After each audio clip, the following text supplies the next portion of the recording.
Hello all, welcome to cine Kahani.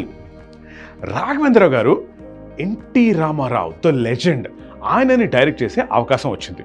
Story set, పాటలు set, ఇక ఎన్టీఆర్ గారు సినిమాలో ఎలా ఉండాలి అన్న ఆ థాట్ కూడా సెట్. కానీ సెట్ కాంది హీరోయిన్ ఒక్కతే.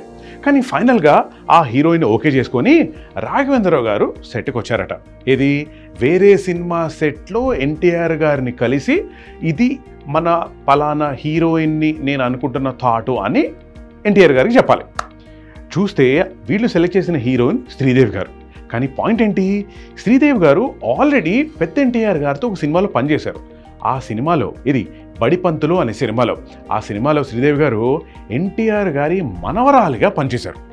మరి ఇప్పుడు మనవరాలుగా పనిచేసిన యాక్ట్రెస్ ఇప్పుడు ఆయన పక్కన హీరోయిన్గా అంటే కొంచెం ఎబ్బెట్టుగా ఉంటుందేమో అన్న థాటు అటు రాఘవేంద్ర గారికి లేదు, కానీ పక్కన ఉన్న వాళ్ళకి ఉండింది.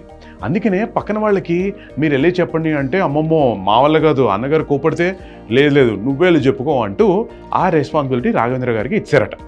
ఇక ఫైనల్గా రాఘవేంద్ర గారు ధైర్యం చేసి పెద్ద ఆయన దగ్గరికి వెళ్ళి, అన్నగారు మరి సినిమా ఇది, కథ ఇది, టైటిల్ ఇది, పాటలు ఇవన్నీ ఓకే, హీరోయిన్ అంటూ కాస్త ఇబ్బంది పడుతుంటే అప్పుడు ఎన్టీఆర్ గారు ఎందుకు బ్రదర్ ఇబ్బంది పడతారు, పర్లేదు చెప్పండి అన్నారట.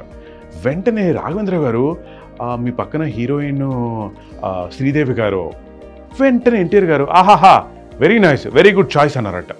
మరి ఎందుకంత ఇబ్బంది పడుతున్నారు అంటే శ్రీదేవి గారి వయసు 16, మీ వయసు 61, మరి మీరేమన్నా అంటారేమోనని అంటూ అలా జంకుతుంటే వెంటనే ఎన్టీఆర్ గారు బ్రదర్ మనం సినిమా హీరోలం, సినిమా యాక్టర్లకి మనసు ఎప్పుడూ వయసు 16 దగ్గరే ఉండాలి, అలాగే ఉంటుంది మాకు కూడా అన్నారంట.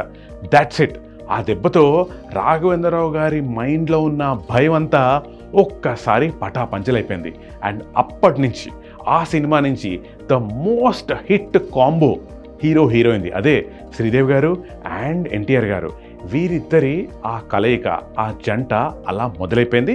ఇక ఆ తర్వాత ఏమైందో మనందరికీ తెలుసు. ఆకు చాటు పిందు తడిసే నుంచి ప్రతి సాంగ్, ప్రతి మూమెంటు సూపర్ డూపర్ హిట్టే.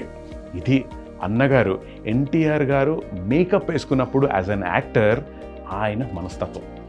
చూస్తుండండి సినీ కహానీ.